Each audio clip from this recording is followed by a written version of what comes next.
On entend toujours le fracas des arbres qui tombent, mais jamais le murmure de la forêt qui pousse. Mesdames, messieurs, bonjour, très heureux de vous retrouver ce samedi 8 mars de l'an de grâce 2014 pour une nouvelle édition de Grande Tribune.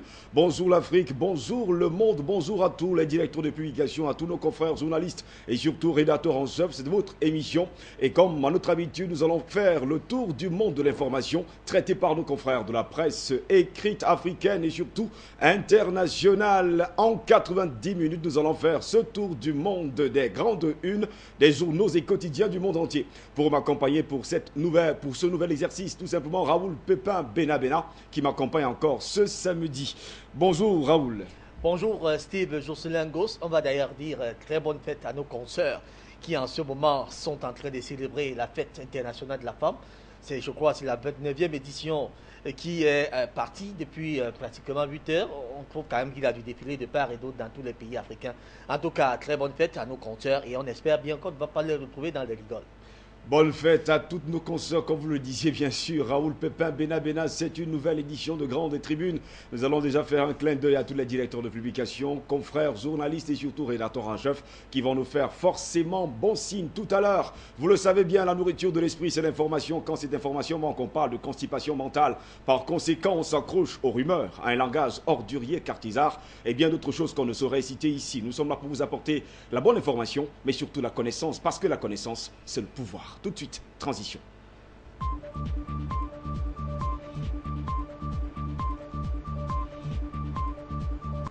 Nous sommes en Afrique et puisque nous sommes sur le continent noir, la mer de l'humanité, nous commençons par la première une de Equila Africa qui nous parlait bien sûr au cours de cette semaine d'une étude menée au sein de l'Union européenne. 62 millions de femmes ont été victimes de violences physiques ou sexuelles au moins une fois dans leur vie depuis l'âge de 15 ans. C'était l'information majeure contenue dans les colonnes d'Equila Africa qui précisait qu'une Européenne sur 3 est victime de violences faites par les hommes. C'était en tout cas au cours de cette semaine, précisément dans l'apparition de jeudi dernier, puisque nous parlons de la Journée internationale de la femme, on parle également des violences faites aux femmes. Il était mieux qu'on commençât par cette une que nous avons engrangée. C'est une étude de l'organe européen des droits fondamentaux qui dévoile que dans les 28 États que compte l'Union européenne, les femmes subissent pratiquement les violences. On en compte 62 millions de femmes qui sont dans cet espace de l'Union européenne et dans un échantillon tiré au ramassis de 42 000 femmes dont l'âge variait entre 15 et 74 ans.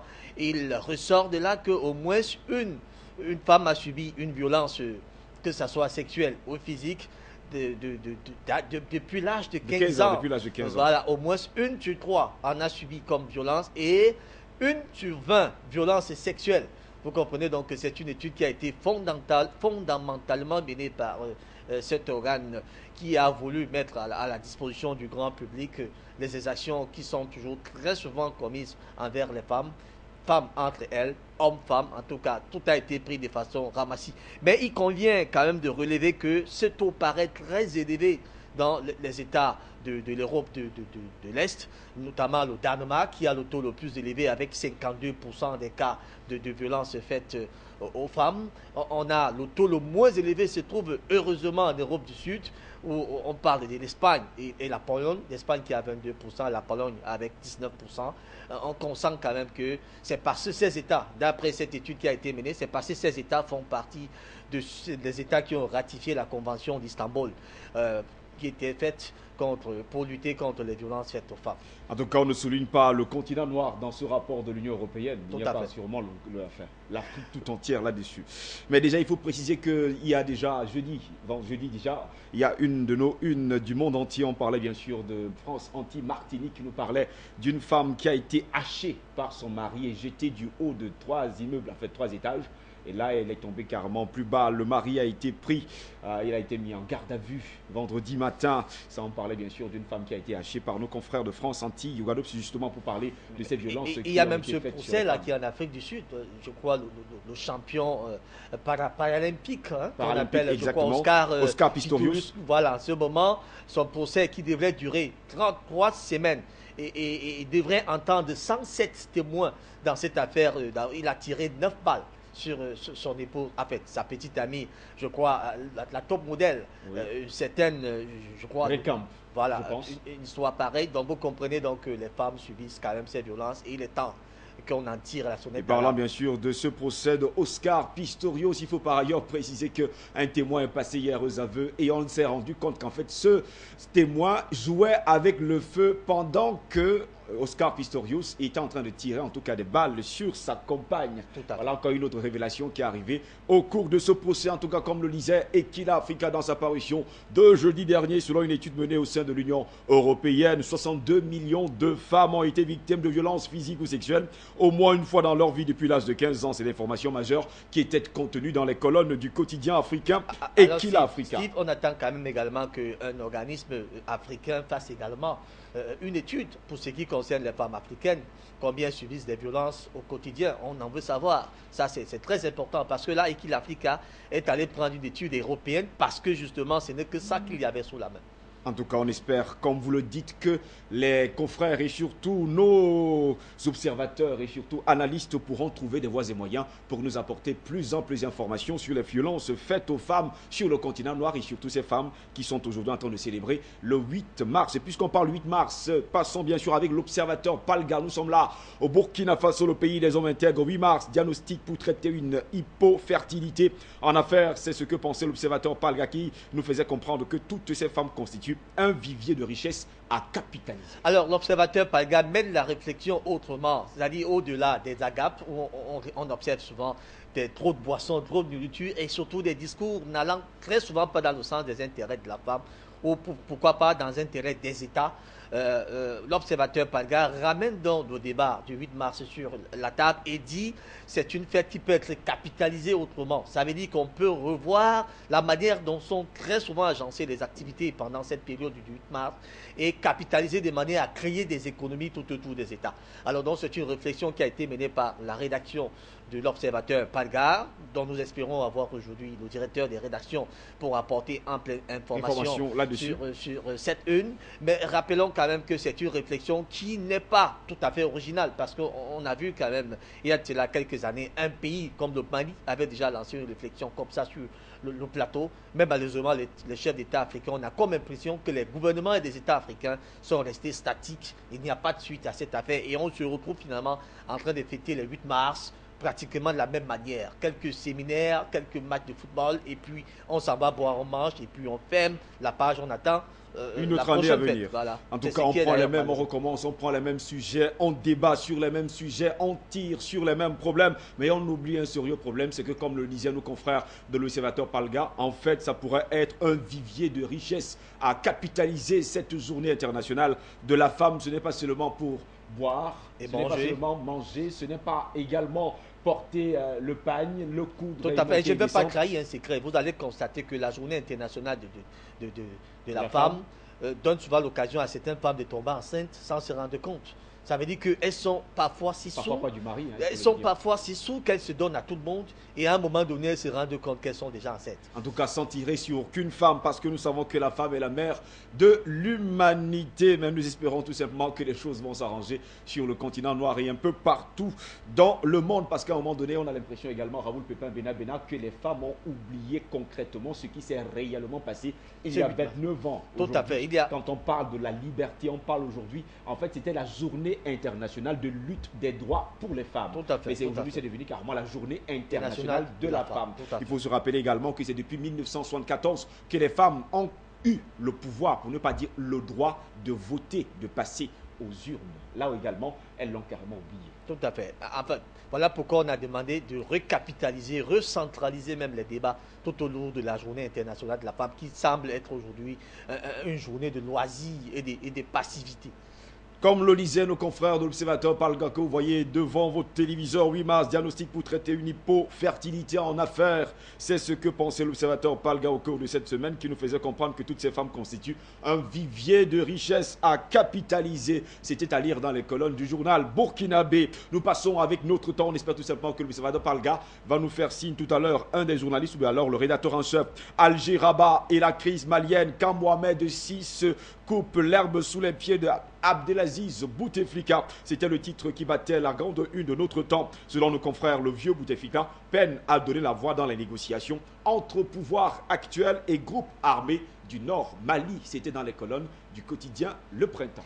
Alors, si vous regardez bien la une de ce journal, vous allez constater qu'il y a le roi Mohamed VI, qui est pratiquement l'un des chefs d'État les plus en vue maintenant, et qui vient de passer 5 jours bien remplis au Mali. Et pendant les 5 jours, on dit les accords qui ont été signés pour la plupart sont des accords de sécurité et de défense. Vous comprenez donc que la préoccupation, c'est libérer le nord du Mali.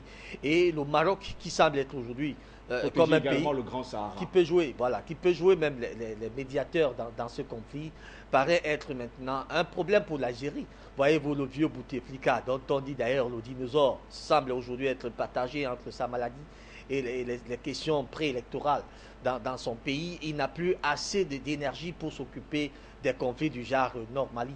Alors le Maroc qui vient donc maintenant et qui se positionne comme un véritable médiateur dans ce conflit, ne va-t-il pas créer un déclic davantage entre les relations entre l'Algérie et le Mali? C'est ce qui donne, voilà pourquoi certains ont pensé que Ibrahim Boubacar Keïta marchait sur des cordes raides, parce que l'Algérie et le Maroc ne s'entendant pas déjà très souvent, et ces deux pays venant jouer les médiateurs dans un conflit où le Burkina Faso est déjà, y compris la CEDEAO, il y a quand même le trop plein de négociateurs et ça risque de faire du boom.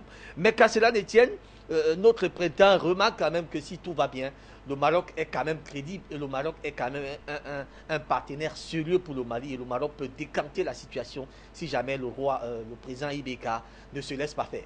En tout cas, on note depuis la crise malienne le mutisme de l'Algérie dans cette crise, parce que normalement, l'Algérie devait à un moment donné préserver et surtout sécuriser ses frontières pour que le Mali quand même puisse lutter contre toutes les insurrections des rebelles. C'est ce qui est d'ailleurs très surprenant, parce que à un moment donné, les confrères qui ont traité ce dossier ont dit que l'Algérie n'avait pas cette ferme volonté de vouloir mettre un terme à cette rébellion, parce que voyez-vous, ces gens-la prennent pour base arrière sur le territoire algérien. Exact. Ces forces de libération des Azawad, qui semblent être aujourd'hui des rebelles armés dans le nord Mali, ont pour véritable partenaire la frontière algérienne.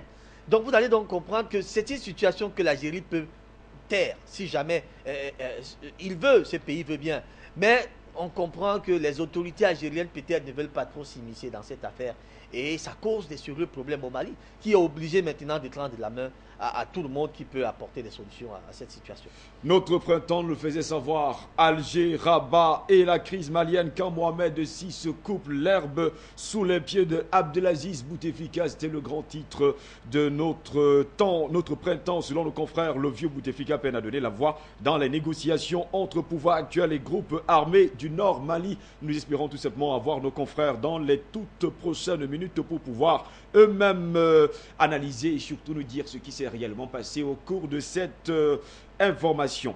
Continuons avec Kaloum Presse. Nous sommes là en Guinée-Conakry. Impunité en Guinée. Le député Ousmane Gawal saisit le ministre de la Justice, nous disait Kaloum Presse mercredi. Le vice-président de la Commission défense et sécurité à l'Assemblée nationale se dit préoccupé par le manque de détermination de la justice guinéenne à enquêter sur les crimes et délits commis sur les militants de l'opposition. On a quand même du mal à constater que la Guinée, qui est un État militaire aujourd'hui, gouverné par Alpha Condé, soit encore dans une insécurité totale. Mais l'insécurité vient d'où? D'après les informations que nous relaie Kaloum Presse, ces généraux de l'armée guinéenne sont pour la plupart les premiers à mettre de l'insécurité parce qu'usant des abus de pouvoir, ils sont obligés par céder par menace. Vous allez donc voir ces députés qui sont obligés de sortir des secondes. On a notre confrère en ligne, le rédacteur en chef de Kaloum Presse, Eli Ounia Camara. Bonjour, monsieur Eli Ounia. Eli Ounia Camara. J'espère qu'on va l'avoir dans un instant. Il était déjà en ligne. C'est lui le rédacteur en chef de Kaloum Presse, puisqu'on parlait de Kaloum Presse et surtout de l'impunité en Guinée. Le député Ousmane Gawal qui a saisi le ministre de la Justice, nous disait Kaloum Presse au cours de cette semaine. Le vice-président de la Commission défense et sécurité à l'Assemblée nationale se dit préoccupé par le manque de détermination de la justice guinéenne à enquêter sur les crimes et délits commis sur les militants de l'opposition. Comme le dit un proverbe africain, un éléphant ne disparaît pas comme ça. Tout à fait. Il y a toujours quelque chose qui amène l'éléphant à disparaître. Et l'opposition guinéenne semble être dans un véritable dilemme parce que, paraît-il, cette opposition n'a pas les bras libres, cette opposition ne peut pas s'exprimer aussi librement qu'elle en veut, cette opposition ne peut pas impulser une autre énergie à la démocratie Je guinéenne. pense que maintenant c'est bon, monsieur Eliounia Camara, vous avez l'antenne. Bonjour. Monsieur Eliounia. Bonjour, vous avez l'antenne. J'espère que vous nous suivez. Nous parlions de votre une de cette semaine qui parlait de l'impunité en Guinée-Conakry. Le député Ousmane Gawal saisit le ministre de la Justice. C'est ce que nous disait votre une au cours de cette semaine. Nous espérons tout simplement que nous allons voir d'amples informations que vous allez nous donner dans un instant. Bonjour à vous. Je pense qu'on a toujours quelques petits problèmes de connexion entre M. Eliounia Camara et bien sûr nous. En tout cas, il y a un petit problème, mais nous espérons qu'il va rentrer dans l'ordre dans un instant. Vous disiez tout à l'heure, Raoul Pépin Bena Bena, il faut quand même que les opposants puissent parler, même si à un moment donné nous nous rappelons de cette phrase de notre ami Oufoué Boigny à l'époque qui disait que laisser marcher les opposants, cela donnera de l'argent aux cordonniers. Ça me donne un peu de rire, quoi. C'était pas quand même pour dire aux opposants de marcher, c'était pour leur dire, écoutez, ça ne sert à rien vos marches parce que moi je reste égal à moi-même. En réalité... Eliounia, vous avez l'antenne. Allô? Oui, allô, bonjour, monsieur Eliounia. Voilà, bonjour. Comme il faut d'abord planter le décor, Ousmane Gawal Diallo est un député de l'USPG, le principal parti d'opposition.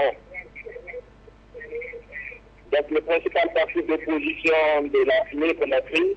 Et donc, il est le vice-président de la Commission nationale de défense et sécurité au sein de la nouvelle Assemblée nationale. Donc, Ousmane Gawal a donc adressé cette semaine une lettre au ministre de la Justice, Garde des Sceaux, maître Cheikh Sako. Cheikh Sako, il faut le rappeler, il est jusqu'à sa nomination avocat au barreau de Montpellier. Et ce député se dit préoccupé par le manque de détermination de la justice guinéenne à enquêter sur les crimes commis depuis la prise du pouvoir par le président de la République, Alpha Condé. Monsieur Eliounia, une question s'il vous plaît. Est-ce qu'on peut dire aujourd'hui qu'il y a des opposants qui ont disparu du côté de la Guinée-Conakry? Est-ce qu'on a signalé vraiment des disparitions d'opposants?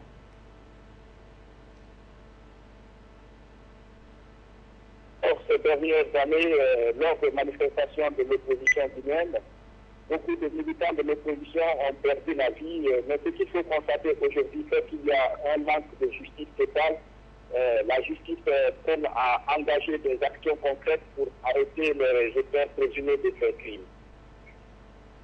Merci pour votre participation encore une nouvelle fois à votre intervention au cours de cette autre édition de Grande Tribune. Vous pouvez revenir quand vous voulez. Vous nous parlez bien sûr des crimes et délits commis sur les militants de l'opposition. Vous êtes toujours là, monsieur Eliounia? Monsieur Iboudou également nous appelle. Bonjour, monsieur Iboudou. Oui, je suis toujours là, je suis là. Vous avez l'antenne. Votre intervention, votre participation. Oui, bonjour, cher confrère. Allô, bonjour. Monsieur Iboudou. Allô. Oui, vous avez l'antenne. Monsieur Iboudou. Ah. Allô. Oui, allô, bonjour, vous avez l'antenne. Ah, ok, d'accord. Voilà. Comme vous le disiez tantôt, la une de l'Observateur. Oui, alors, comme vous le disiez tantôt, la une de l'Observateur Palga était consacrée au 8 mars. Oui. Nous l'avons, l'Observateur Palga. Il parlait du 8 mars, ce diagnostic pour traiter une hypofertilité en affaires. C'est ce que pensait en tout cas votre journal. Oui. Voilà. Mais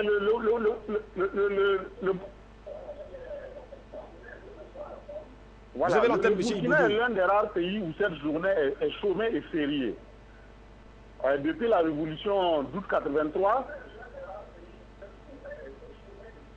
voilà, c'est dire quand même en fait justement l'importance, voilà, que revêt en fait justement cette journée pour les Burkinabés, dans la mesure où il y a encore de trop nombreuses en fait disparités entre hommes et femmes dans tous les secteurs en fait de la vie nationale.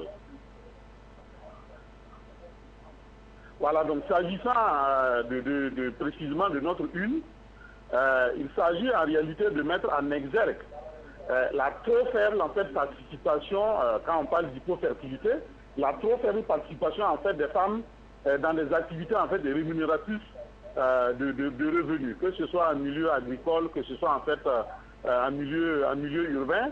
Il y a encore vraiment de sérieux problèmes en fait, à ce niveau-là.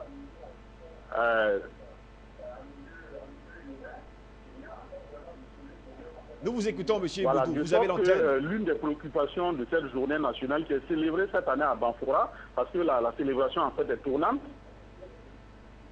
Oui. Voilà, c'est de mettre en tout cas justement le doigt vraiment sur ces difficultés que vivent les femmes. Et le chef de l'État est même allé justement lors d'un grand forum où il a rencontré vraiment des centaines et des centaines de femmes de tous les secteurs d'activité pour prendre en compte en tout cas leurs préoccupations. Cela dit, il faut regretter, et je suis parfaitement d'accord avec vous qui le disiez tantôt, la commémoration en fait de ce 8 mars prend quelquefois en fait d'une allure trop festive. Exactement. Voilà, ce sont des Djandjoba, ce sont des femmes en fait qui pensent que c'est pour eux en fait justement un jour pour prendre leur liberté. On veut à la limite faire comme les hommes.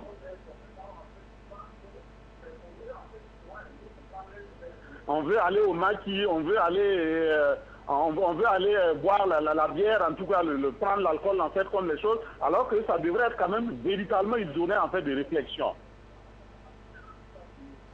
Monsieur Iboudou, vous dites que la résolution a été prise au Burkina Faso, résolution 1283. Voilà, donc c'est vraiment en fait un peu la tache noire de cette commémoration-là.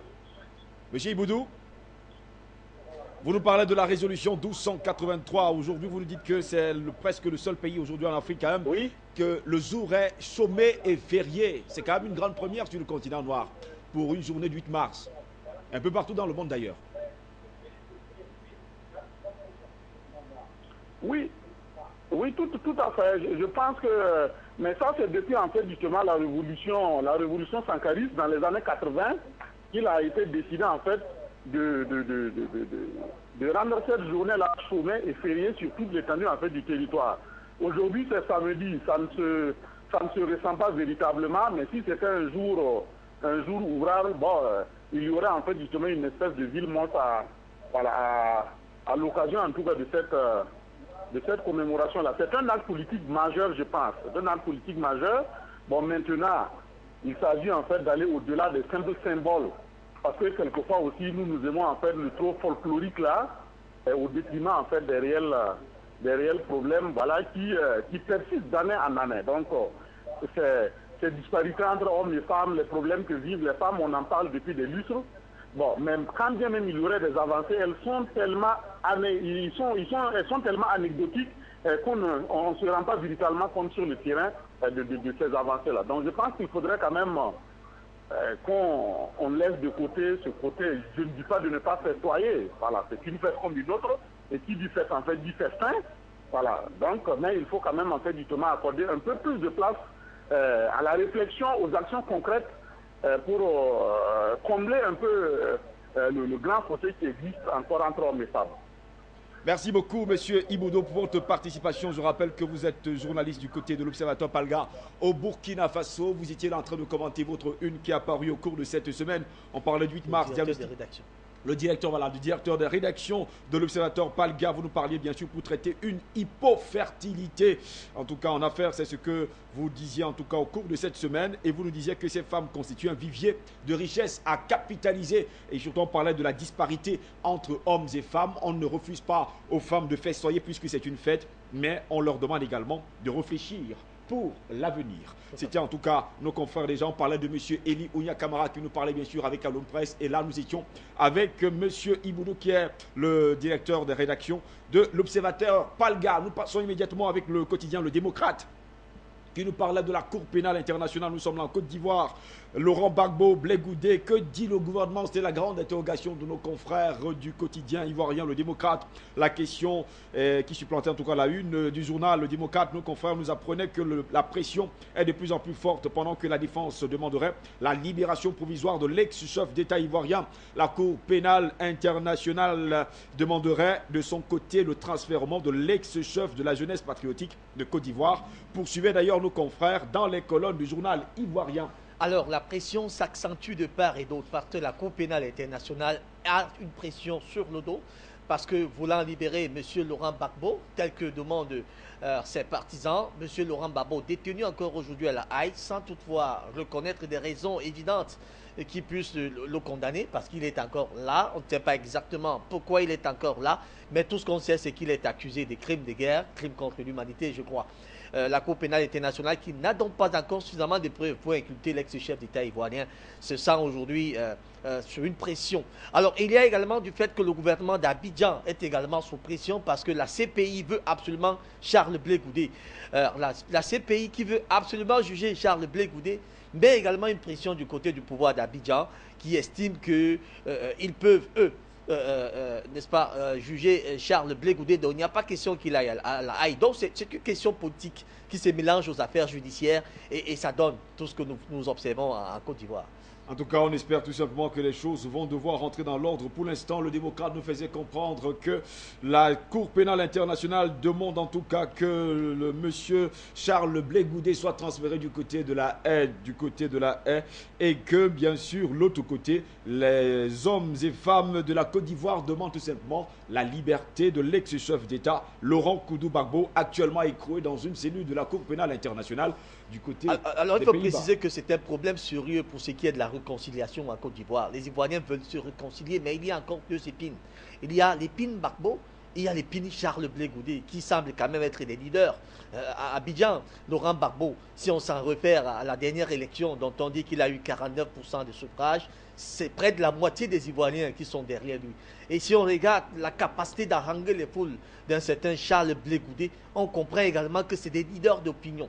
Alors, parler de réconciliation avec ces gens-là, étant encore dans les geôles, n'ayant pas encore eu de condamnation parce que M. Laurent Gbagbo, jusqu'à présent, la Cour pénale internationale a du mal à le condamner. Alors, pourquoi pas négocier une sortie pour permettre maintenant aux Ivoiriens d'aller vers cette réconciliation? Et pour ce qui concerne Charles Blé Goudé, dont on estime également être l'un des instigateurs des émeutes qui ont eu lieu en Côte d'Ivoire, je crois en 2011, il serait préférable que la Côte d'Ivoire fasse comme d'autres pays ont fait, une commission qu'on a appelée réconciliation et autres là, pour permettre à la nation d'aller de l'avant. Alors, si on va dans ce sens, on va remarquer tout simplement avec le démocrate que c'est encore coulé dans le sac. On court toujours dans le sac et on prend les mêmes et on recommence. Et la chose que nous avons remarquée pour la Cour pénale internationale, c'est toujours les leaders du Front populaire ivoirien qu'on tire dessus. En tout cas, le Front populaire ivoirien qui est le parti de Laurent Gbagbo, même si aujourd'hui M. Afin Guessan dit qu'il est carrément le maître de toute l'histoire. Une chose est sûre, c'est qu'il est le président actuel de ce parti, mais n'oublions pas que le père fondateur, c'est M. Laurent Gbagbo qui demeure quand même une tête très appréciée à Côte d'Ivoire. Pour l'instant, M. Afin Guessan est le président de ce parti qui, on espère, va aller aux urnes dans les tout prochains jours. Les tractations et les négociations se font déjà et on attend voir le candidat du Front populaire ivoirien pour affronter M. Alassane Dramane Ouattara. Pour affronter M. Alassane Dramane Ouattara, nous étions là en Côte d'Ivoire avec le quotidien Le Démocrate qui avait une grande interrogation à sa grande une. CPI, Laurent Gbagbo, Blé Goudé, que dit le gouvernement? Jusqu'à preuve du contraire, Raoul Pépin Benabena, le gouvernement d'Alassane Dramane Ouattara est muet. Mais le gouvernement ne peut qu'observer, ne peut que observer quelque temps d'attentiste pour permettre peut-être à la sagesse d'agir par la suite. Parce que, voyez-vous, son président étant d'ailleurs malade, M. Alassane Dramane Ouattara, qui sort de la France, n'est pas encore totalement en santé. Donc, il y a lieu de laisser voir comment cette histoire va évoluer et avoir une réponse de sagesse, pourquoi pas. Mais on attend voir ce que la Côte d'Ivoire va nous démontrer. En tout cas, nos confrères se posent toujours cette question. Que dit le gouvernement? Et jusque-là, nos confrères n'ont pas vraiment trouvé de réponse. Et on espère que dans les quelques jours à venir, à partir de la semaine prochaine, nos confrères auront une réponse à cette interrogation qui faisait office de une. Mais Steve, le gouvernement ivoirien s'est toujours refusé de transférer Charles Blé Goudé à la Haye parce qu'ils estiment qu'ils ont une justice qui peut valablement juger Charles Blé Goudé. Donc, lui, ce n'est pas nécessaire qu'il aille. Ça, c'est la position du gouvernement. Il y a quand même un paradoxe dans ce procès de M. Charles Blé Goudé et surtout de Laurent Gbagbo. On accuse toujours une partie, mais on oublie l'autre partie. Mais le paradoxe... Je pense que dans un procès, il y a toujours deux parties.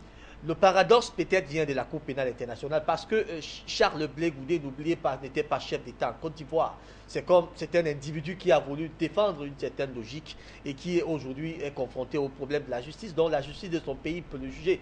Mais M. Laurent Gbagbo, qui incarnait à l'époque tout l'État ivoirien, ça semblerait donc être celui-là dont reposent les véritables assauts, c'est-à-dire crimes contre l'humanité, crimes de guerre. Parce que répondant au nom de l'État ivoirien, donc lui, d'après les accords ratifiés par certains États à la Cour pénale internationale, lui, il peut être jugé à la Cour pénale internationale sans problème. Passons à une autre une, cette fois-ci, c'est l'enquêteur qui également s'interrogeait au cours de cette semaine. À quel IBK se vouer? On parle de Ibrahim Boubacar Keïta. La grande interrogation de nos confrères. À quel IBK se vouer? C'était le grand titre qui faisait la grande une des hebdomadaires. L'enquêteur, le journal révélait que le chef de l'État du Mali serait entre le marteau et l'enclume. Aussi parle-t-il de 120 millions de francs CFA du président burkinabé Blaise Compaoré. Alors, si pour revenir sur cette une de l'enquêteur, on va tout simplement constater que à quel écart se vouer, nos confrères du journal L'Enquêteur veulent eux-mêmes comprendre les attitudes du chef de l'État malien qui, à un moment donné, aurait nommé l'un de ses fils comme ministre, l'un de ses neveux ou fils comme ministre, et à un moment donné à son beau-père qui est comme le président de l'Assemblée nationale au Mali. Et d'autre part, il y a son bras droit, son gars du corps particulier, son général, son bras droit qui aujourd'hui est arrêté dans cette affaire des bérets rouges, bérets verts au Mali. Il y a problème. Le problème qui ressemble, c'est que Ibrahim Boubacar Keïta semble donc être là comme un personnage à multiples casquettes parce qu'on ne parvient pas à maîtriser exactement quelle est sa force de frappe. Oui. Raoul Bena, si vous me permettez, nous avons le directeur de publication de l'enquêteur au téléphone, M. Aliou Dabara. Bonjour. Ok, bonjour, chef présenteur.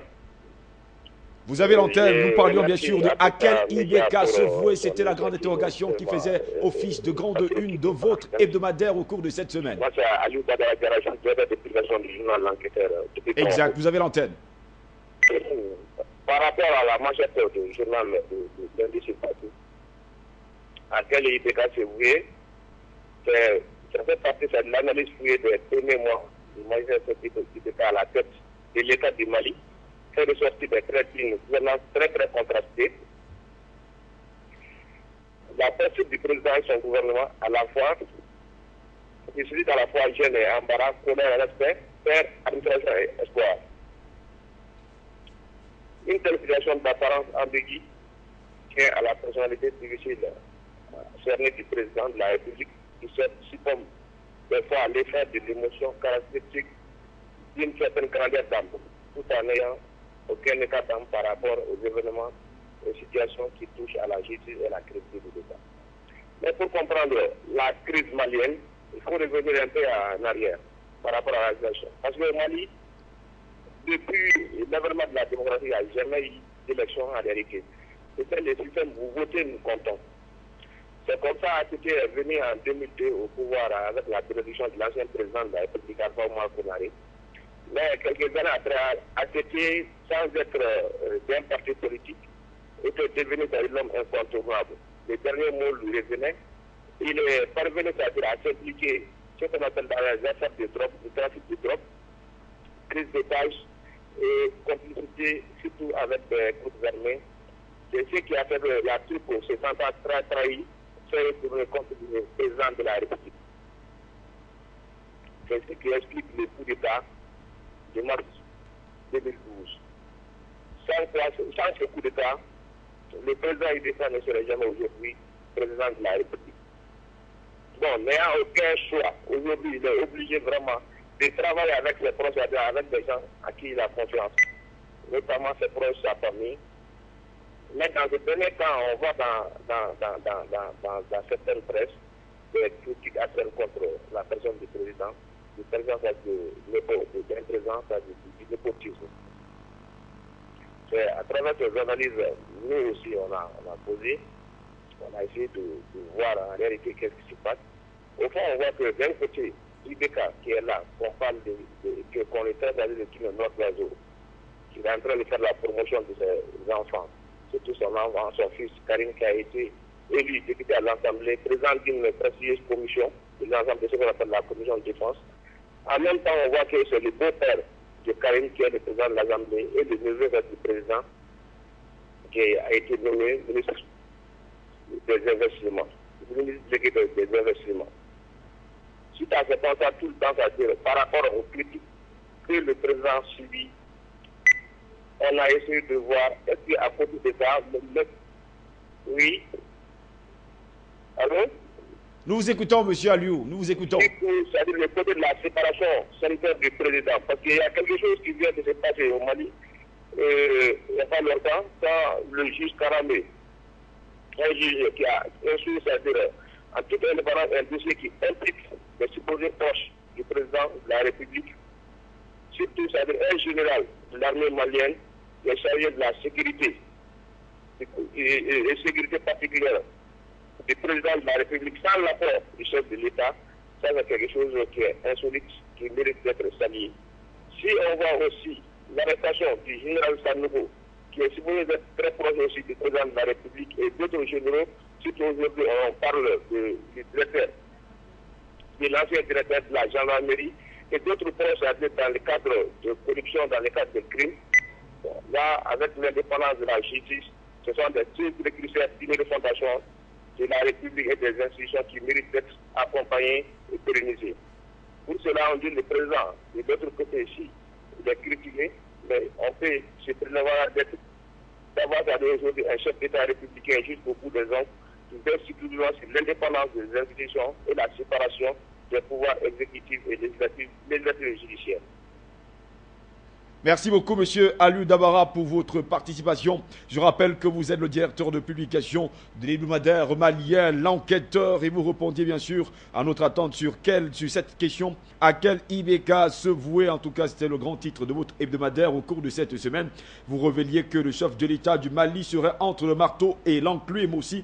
On parlait des 120 millions de francs CFA du président burkinabé qui avait donné bien sûr ces 120 millions de francs CFA au président IBK. Non, il n'a pas peut-être explicité cette affaire parce que peut-être qu'il n'a pas eu suffisamment du temps. Mais les 120 millions de francs CFA de Blaise Compaoré, c'est une affaire qu'il aurait dédiée aux journalistes. Oui. Voyez-vous, il y a eu des journalistes qui ont été montés pour déstabiliser le pouvoir malien en place. Et ces journalistes sont les journalistes maliens. Donc, M. Blaise Compaoré aurait promis un montant de 120 millions de francs CFA. Il leur avait déjà donné 60 millions de francs CFA. Et il restait les autres 60 millions de francs CFA lorsque l'État du Mali a été au courant d'une telle affaire. Alors, ça n'a pas gêné le président IBK de continuer à appeler son frère, son grand frère, son frère Blaise Compaoré, en lui disant bon ben même si on commet une bévue, on peut quand même se réconcilier. Et aux journalistes, il a dit ses enfants qui paraissaient avoir pris de l'argent parce qu'ils voulaient détruire leur propre sort, il a pardonné à tout cela. C'est donc pourquoi nos confrères du journal L'Enquêteur parle d'à quel IBK se vouer, parce qu'il ne comprend pas un chef d'État qui reçoit des coups de ce genre mais reste toujours égal à lui-même. En tout cas, comme le disait quelqu'un, il nous disait tout simplement qu'il ne faut jamais haïr ses ennemis. Cela perturbe le jugement. C'était là la grande une de l'hebdomadaire L'Enquêteur. Et nous avions bien sûr M. Aliou Dabara au téléphone tout à l'heure. Nous passons direction le Cameroun. Nous sommes là en Afrique centrale avec le quotidien Mutation. Sérail, ces malades qui nous gouvernent, titré Mutation. La santé des chefs d'État passe pour un sujet tabou. C'était d'ailleurs ce que regrettaient nos confrères du quotidien camerounais Mutation. Tout à fait. C'est un sujet qui semble aujourd'hui être tabou. On va dire parce sujet que... en tout cas intéressant pour nos confrères. Très intéressant, pourquoi? Parce que la santé des chefs d'État qui incarnent d'ailleurs toute une nation. Imaginez-vous qu'un chef d'État soit malade et qui meurt pendant l'exercice de son pouvoir. C'est tout un peuple qui prend un coup. On a vu avec la Côte d'Ivoire, vous savez où la Côte d'Ivoire est aujourd'hui, à partir du décès de M. Houphouët-Boigny. Donc c'est des cas pareils. Alors, le Mutation décide donc de s'intéresser à cette santé des chefs d'État et demande bien pourquoi ceux-là veulent cacher la santé. Mutation va juste à observer. qu'un confrère, directeur de publication d'un journal très connu au Cameroun, qu'on appelle Le Messager, a dû être d'ailleurs fait la prison de 10 jours. C'était en 1997, pour avoir osé dire que le chef de l'État camerounais paraissait un peu pas très bien dans sa santé. Et ça lui a occupé pratiquement 10 jours de prison. C'est dit quand même que c'est un sujet tabou, mais qui paraît très intéressant et les journalistes ne s'y intéressent pas. Rappelez-vous en 1981, lorsque François Mitterrand a découvert qu'il avait cette fameuse cancer de la prostate, il a estimé l'ordre à son médecin de falsifier les carnets depuis fort longtemps, de dire non, il ne faut pas que les Français sachent exactement ce dont je souffre, jusqu'au moment où la mort l'a rattrapé.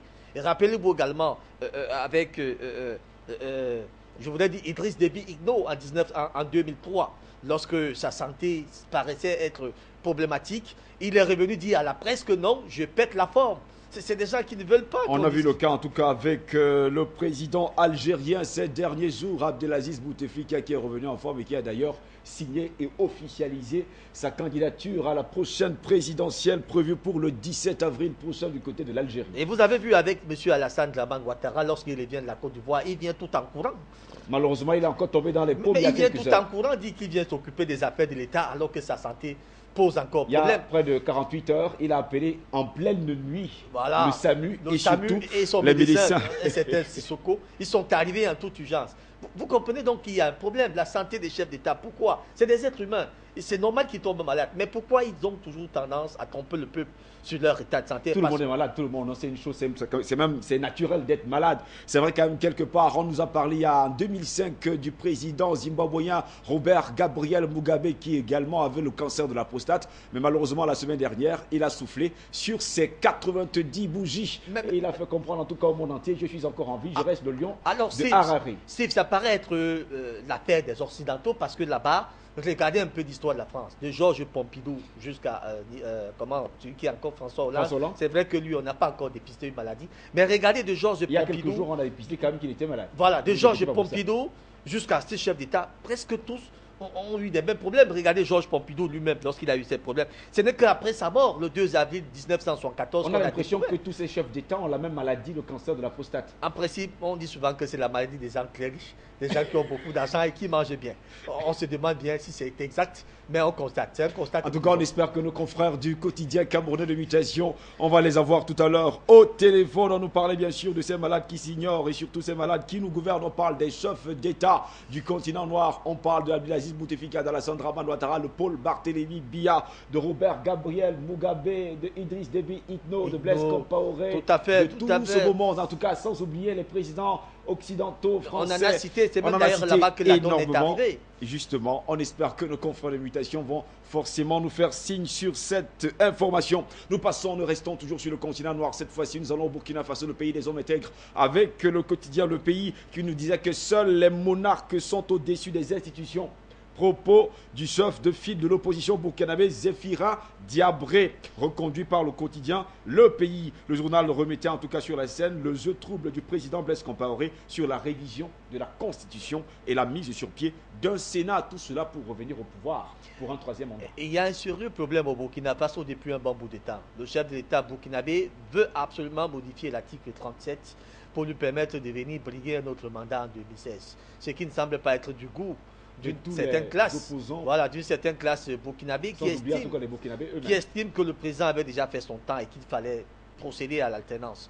Mais alors, de l'alternance, quant à la mise à pied maintenant du Sénat, parlant de ce Sénat, c'est vrai, la constitution de ce pays ordonne que le Sénat soit mis en place. Donc le président Blaise Compaoré, sur ce pas, veut absolument mettre le Sénat sur place. Mais il y a encore un autre camp, un autre son dissonant qui pense que le président ne pourra pas mettre un Sénat parce que le Sénat ne sert à rien à l'état actuel du Burkina Faso. C'est beaucoup d'argent à dépenser pour ne rien faire.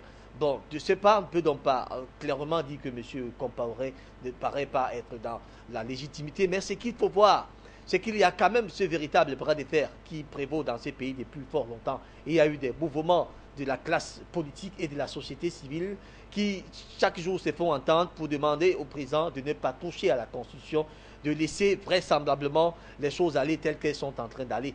Donc, on a quelqu'un en ligne? On a quelqu'un en ligne. On a déjà le directeur de publication du quotidien camerounais Mutation en ligne. Bonjour. Oui, Javier Michel est en ligne. Bonjour, cher Allô? frère. Allô? Oui, allô, bonjour. Vous avez l'antenne. C'est à vous. Allez. Nous parlions de votre une, nous parlions bien sûr de cette qui est apparue en tout cas au cours de cette semaine. Sérail, c'est malade qui s'ignore, titre que vous avez utilisé au cours de cette semaine. C'est malade qui nous gouverne. C'est malade qui nous gouverne. Autant pour moi, c'est malade qui nous gouverne. Vous parliez des chefs d'État. Xavier, Oui, monsieur, bonjour. vous êtes là? La semaine dernière, nous avons essayé de nous interroger sur les problèmes liés à la gestion politique à la fois de nos États et puis de nos dirigeants. Alors nous avons été largement inspirés par un titre qui fut celui d'un livre sorti à la fin des années 70, début des années 80, et qui s'interrogeait sur un certain nombre de chefs d'État occidentaux et qui étaient amenés à diriger leurs États tout en étant des préoccupations, tout en ayant des préoccupations de santé. Alors, nous avons ramené le sujet à l'ordre du jour tout simplement parce que tous ces derniers temps, nous avons enregistré un certain nombre de chefs d'État qui, sans toutefois le déclarer officiellement, avaient cependant des problèmes de santé qui sont connus de leurs compatriotes, mais qui ne sont pas des problèmes officiellement déclarés. Nous avons notamment le cas du président algérien. Le président Aziz Bouteflika, on connaît qu'il est souffrant. Nous avons eu le cas du président Ouattara de Côte d'Ivoire. Alors, les deux préoccupations, les deux sujets ont été différemment gérés. D'un côté, le président Bouteflika a passé beaucoup de temps à l'âge de grâce en France sans qu'il y ait eu un communiqué officiel. Il a fallu du temps pour que non seulement il y ait un communiqué, mais que les médias de son pays le filment de manière tout à fait fugitive. Mais à contrario, en Côte d'Ivoire, le président Ouattara a fait publier un communiqué. Les services de la présidence ont fait publier un communiqué dans lequel on disait clairement ce dont il souffrait, où est-ce qu'il se trouvait, et que lorsque son État lui permettait de rentrer dans son pays, on l'a dit clairement, et il a rejoint son pays dans une gestion communicationnelle qui n'est pas habituelle en Afrique. Donc il y a des cas comme ça. Vous savez, nous avons connu le cas d'Oufouet-Boigny, qui était très très souffrant, très malade, et il s'est rendu en Europe de manière assez fugitive. Il est décédé. Et nous nous sommes donc posé la question, est-ce que les deux dimensions qui sont la dimension humaine à laquelle appartient tout le monde, et l'autre dimension qui est fonctionnelle, c'est-à-dire la dimension d'un chef d'État, est-ce que les populations ne devraient-elles pas être au courant lorsqu'un chef d'État est malade? Donc nous pensons que, compte tenu des charges qui incombent aux chefs d'État, compte tenu de leurs responsabilités, compte tenu parfois des situations complexes dans notre pays, c'est utile, opportun de déclarer à chaque fois qu'un chef d'État est malade qu'il souffre, et ne devrait-il pas organiser les choses de manière à ce que leur absence, même quand elle est précipitée, ne soit pas l'objet d'un désastre au pays. Alors c'est la raison pour laquelle cette semaine, à la lumière de ces deux cas que nous avons cités, nous sommes interrogés. Voilà, par nous interroger, nous avons dit ce chef d'État qui nous gouverne, ce malade qui nous gouverne. Parce que c'est un problème qu'il faut un jour ou l'autre, il faudra casser le tabou, il faudra en parler, il faudrait mener une information éducative, il faut mener une information pédagogique, de sorte que les populations ne cèdent pas à la panique lorsque un être humain, futur chef d'État, avec ses responsabilités, est malade. Vous vous rappelez, en 2004, les médias du Cameroun avaient annoncé de manière tout à fait osée que le chef de l'État du Cameroun était décédé alors qu'il se trouvait en visite privée, en séjour privé en Europe. Il y a eu une panique généralisée au Cameroun. Heureusement pour les Camerounais, cette information était dénuée de tout fondement. Nous avons connu un peu loin de nous le cas de Hugo Chavez au Venezuela, où son bulletin de santé était révélé au jour le jour lorsqu'il se rendait à Cuba pour ses traitements. On donnait un bulletin de santé pratiquement chaque semaine. Alors ça fait en sorte que la succession de Hugo Chavez, tous ses compatriotes étaient préparés. Tous ses compatriotes étaient préparés et elle n'a pas eu de débordement, elle n'a pas eu le chaos. Aujourd'hui, le Venezuela est un pays paisible qui se porte bien parce que tout simplement, la communication avait été assurée et nous pensons que c'est le cas. Les médias doivent accompagner les dirigeants à mener une politique d'éducation progressive, de sorte qu'on puisse s'habituer qu'un chef d'État, à un moment donné, peut être amené, n'est-ce pas, à partir de ses fonctions de manière brutale ou non. Merci beaucoup, monsieur Xavier Messé, pour cette intervention. Je rappelle que vous êtes le directeur de publication du quotidien camerounais Mutation. Et comme vous le disiez, en tout cas, le monsieur Xavier Messé, en tout cas, la santé des présidents ne doit plus être tabou. Ça doit être quand même public, comme il le souligne encore pour le cas de monsieur Hugo Chavez. Rappelez quand même aux Africains et surtout à leur population que jusqu'à preuve du contraire, nous sommes malades. Voici le bulletin. Peut-être qu'avec ça, les populations, les citoyens, les concitoyens peuvent prier également pour leur chef d'État. On veut tout simplement rappeler que M. Hugo Chavez, qui est mort, je crois, le 5 mars 2013, a été célébré il y a quelques jours. De plus belle manière anniversaire également. De son décès, mais de la plus mauvaise manière parce qu'au moment au Venezuela, il y a toujours pas mal de problèmes du côté avec M. Nicolas Maduro. On va y revenir dans les toutes prochaines semaines également pour en reparler. Nous parlions tout à l'heure du quotidien Le Pays. Nous espérons que le directeur de publication va nous faire signe. Seuls les monarques sont au-dessus des institutions. Propos du chef de file de l'opposition burkinabé, Zéphirin Diabré, reconduit par le quotidien Le Pays. Le journal remettait sur la scène le jeu trouble du président du Faso, Blaise Compaoré, sur la révision de la Constitution et de la mise sur pied d'un Sénat. Nous espérons que nous allons avoir monsieur le rédacteur en chef, alors le directeur de publication du journal burkinabé tout à l'heure, le quotidien Le Pays. Directement en Guinée équatoriale, on nous parla de la réponse de la classe politique équato-guinéenne et du gouvernement à la coalition de l'opposition pour la restauration de la démocratie en Guinée équatoriale. Selon le portail de ce pays, selon le site gouvernemental de la Guinée équatoriale, ce mouvement autoproclamé vivant en France servirait uniquement les intérêts des étrangers. C'est vrai que c'est depuis un bon bout de temps que la Guinée équatoriale subit quand même quelques coups de la part de ces soi-disant équato-guinéens qui vivent en France et qui ont pu constituer ce qu'ils ont appelé eux-mêmes la coalition autoprogrammée de l'opposition pour la restauration d'un État démocratique en Guinée équatoriale. Ils ont donc saisi l'État de la Guinée équatoriale, je crois, c'était le 20 février dernier, leur demandant des réformes pour permettre au pays d'aller de l'avant. Mais alors, le gouvernement équato-guinéen a été d'ailleurs très surpris parce que ce mouvement n'est pas enregistré dans le cadre des partis politiques existants en Guinée équatoriale. Donc, c'est des gens qui fonctionnent. On a un appel ? Monsieur Zumba, qui est le chef d'édition du quotidien burkinabé Le Pays, est en ligne. Bonjour, monsieur Zumba. Monsieur Zumba, bonjour. Merci. Alors, il faut dire que les responsables des partis politiques de l'opposition burkinabé ont tenu une conférence de presse le 6 mars dernier. Et au cours de cette conférence, le chef de file de l'opposition politique burkinabé, Zéphirin Diabré, a fait prononcer sur les propos tenus le 17 février dernier par le Premier ministre et le médiateur en chef, Jean-Baptiste Ouédraogo. Alors, ces derniers ont laissé entendre cette idée de nous comme élections que le président du Faso était au-dessus de l'institution. Alors, pour le chef de file de l'opposition, Zéphirin Diabré, il n'en est rien en fait. Le président du Faso n'est pas au-dessus des institutions. Personne au Burkina Faso n'est au-dessus des institutions. Alors, pour lui, dans l'esprit de la conscience du Burkinabé, alors lorsque vous êtes élu président, alors vous ne pouvez pas gouverner en tenant compte, c'est-à-dire en fonction des intérêts de votre parti, mais en fonction des intérêts de l'ensemble des Burkinabés.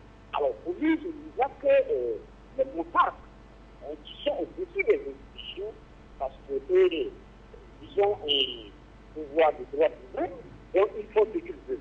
Alors ce qui n'est pas le cas au Burkina Faso, où nous sommes dans un système démocratique, donc le clair pour le chef de file de l'opposition, le président du Faso n'est pas au-dessus des institutions.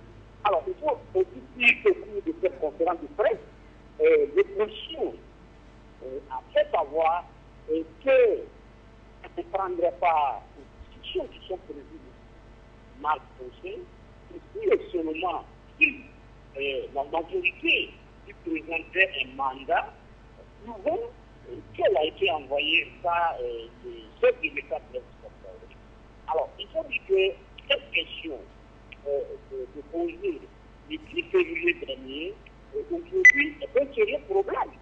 Parce que lors du budget parlementaire, celui les 3 et 4 députés, alors le parti majoritaire est le responsable, le président en réalité du groupe parlementaire, CDP, a clairement fait savoir que ceux qui demandaient statut d'opposition, qui exigent de la majorité un mandat, ce n'était pas plus légitime que la majorité qui a son avis pose de 12 000 conseillers municipaux et 12 conseillers régionaux sur 13 et 70 députés qui sont votés.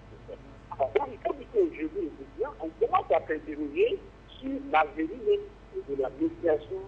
Donc, ce sont auto-saisis des personnalités avec en tête l'ancien président Jean-Baptiste Ouedraogo. Merci Monsieur Dabadi Zumba. Je rappelle que vous êtes le rédacteur adjoint du quotidien burkinabé Le Pays, que vous reveniez sur votre une qui prenait en tout cas les propos de Monsieur Zéphirin Diabré. Seuls les monarques sont au-dessus des institutions.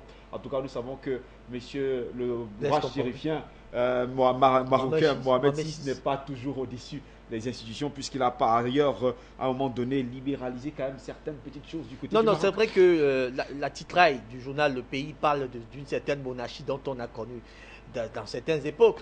Au Maroc, on a une monarchie constitutionnelle, donc il y a quand même des règles de jeu qui sont bien établies. Élaborées. Tout à fait. Bien établi. En tout cas, c'était là notre confrère qui nous appelait tout droit de Ouagadougou au Burkina Faso. C'était M. Dabadi Zumba, rédacteur en chef de ce quotidien, le quotidien Le Pays, que vous aviez tout à l'heure à la grande une, surtout devant vos téléviseurs. Nous passons immédiatement avec un autre journal. Cette fois-ci, c'est Le Républicain. Selon la présidente de l'association des femmes et parents de bérets rouges disparus, les parents des bérets verts assassinés doivent aussi se lever pour que justice soit faite. Propos de Mme Sagara Bintou Maïga, recueilli par Le Républicain, qui en faisait d'ailleurs sa une au cours de cette semaine. C'est une folle affaire quand même que vivent les Maliens en ce moment. Voyez-vous, l'affaire des bérets rouges qui aujourd'hui a entraîné beaucoup en prison, parmi lesquels un certain général Amadou Aya Sanogo, qui aujourd'hui est certainement en train de méditer son mauvais sort en prison, ne fait que nous surprendre. Vous voyez, il y a encore quelques corps qui ont été retrouvés dans son domicile, notamment celui de son bras droit. Le corps a été retrouvé et on se demande bien comment un béret vert peut aussi être tué, assassiné. Mais on comprend, si on s'en va analyser cet acte, on va comprendre que Amadou Aya Sanogo voulait distraire les pistes de son inculpation dans cette affaire. Il fallait donc éliminer des gens avec qui il faisait cette sale besogne. Malheureusement, il a été très rapidement rattrapé par les fresques qui l'amènent aujourd'hui dans les géoles. C'est une situation que déplore évidemment le Républicain.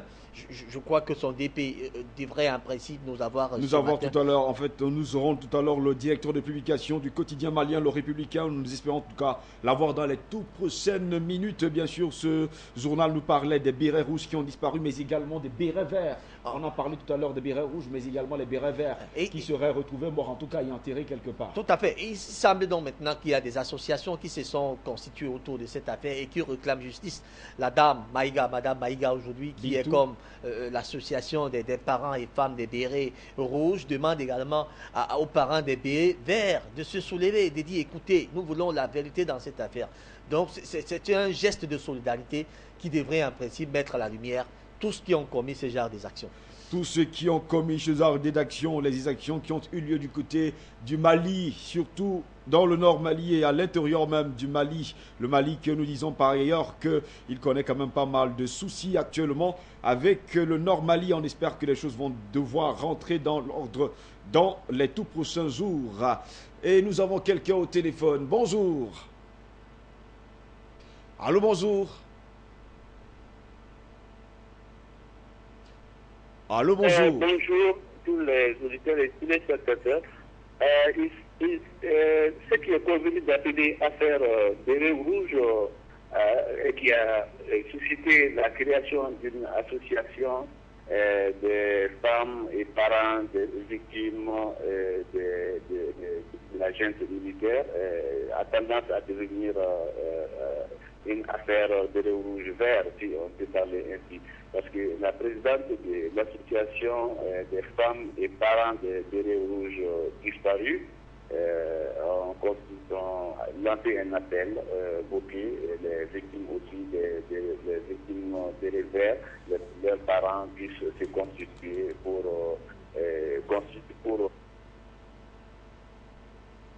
D'accord. Merci beaucoup pour votre participation. Je rappelle que vous êtes un des journalistes du quotidien Le Républicain du côté du Mali qui nous parlait bien sûr de la présidente de l'association. De l'association en tout cas de... Vous êtes encore là, allez-y, je vous écoute. Pour que justice soit faite dans l'affaire des bérets rouges. Donc, l'inquiétude, c'est par rapport à la sécurité du juge Karambé qu'elle a exprimée. Ensuite, la poursuite à terme de la procédure judiciaire. Et elle a lancé un appel également pour la coalition forte des victimes de la junte pour que justice soit faite. Vous n'êtes pas sans savoir qu'avec la junte militaire qui a perpétré un coup d'État le 22 mars, consécutivement à ces agissements, on vient de découvrir un charnier de 21 corps de bérets rouges. Ensuite, d'autres charniers ont été découverts, dont le dernier en date du 1er mars. Donc, la réalité aujourd'hui est que la gente a perpétré beaucoup de meurtres. Et l'affaire est devant la justice aujourd'hui. Le juge Karambé, dont la sécurité inquiète les parents des victimes. Et puis, cet appel a constitué un front général pour qu'aboutisse la procédure judiciaire. Donc, c'est ce qui explique notre manchette. C'est ce qui expliquait en tout cas votre une au cours de cette semaine. Le Républicain, selon la présidente de l'association des femmes et parents de bérets rouges disparus, les parents des bérets verts assassinés doivent aussi se lever et surtout se soulever pour que justice soit faite. Propos de Madame Sangara Bintou Maïga, recueilli par le Républicain qui en fait sa une. C'est un autre confrère du quotidien Le Républicain qui essayait un peu d'analyser cette une qui a été traitée au cours de cette semaine. Tout à fait, nous l'avions largement traité dans le cadre de Kios Africain, les revues de la presse, et nous sommes encore en train de la traiter. Nous espérons mieux que nos téléspectateurs ont déjà l'essentiel de l'information. Nous avons en tout cas l'essentiel de l'information. Nous allons revenir en tout cas sur la Guinée équatoriale. Déjà pour parler de la réponse de la classe politique équato-guinéenne et du gouvernement à la coalition de l'opposition pour la restauration de la démocratie en Guinée équatoriale. Selon le site gouvernemental de la Guinée équatoriale, ce mouvement autoproclamé vivant en France servirait uniquement les intérêts des Occidentaux, pour ne pas dire des étrangers. Voilà, pendant que le directeur de publication du journal Le Républicain intervenait, on a été coupé d'arceau sur cette affaire de la Guinée équatoriale. Rappelez-vous, c'est un mouvement qui s'est réuni au mois de janvier dernier en France et qui a eu à prendre un certain nombre de résolutions et qui sont arrivés à la présence de la Guinée équatoriale.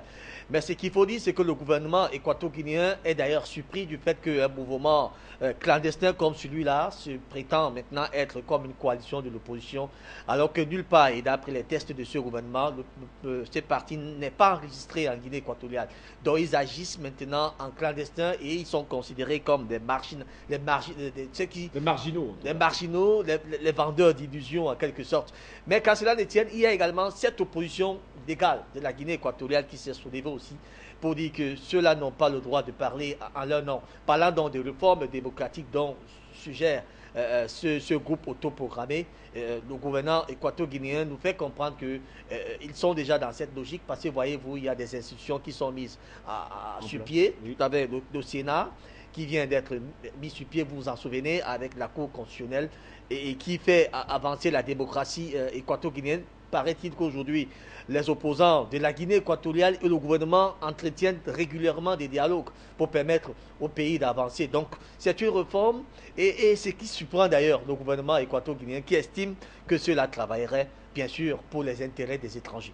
Cela veut dire que ce sont des gens qui ont été montés pour aujourd'hui mêler un peu, apporter le trouble actuellement du côté de la Guinée équatoriale. Ce n'est pas exclu, même si on ne peut pas le confirmer sur ce plateau, parce que nous ne savons pas réellement si c'est des gens qui ont été montés. En tout cas, c'est le gouvernement équato-guinéen. C'est le portail gouvernemental qui le précise. Qui nous ce n'est pas nous qui le disons. Mais nous n'avons pas mené une investigation pour nous renseigner sur cela. Nous allons le faire dans les prochains jours et nous saurons exactement si ce sont des mercenaires.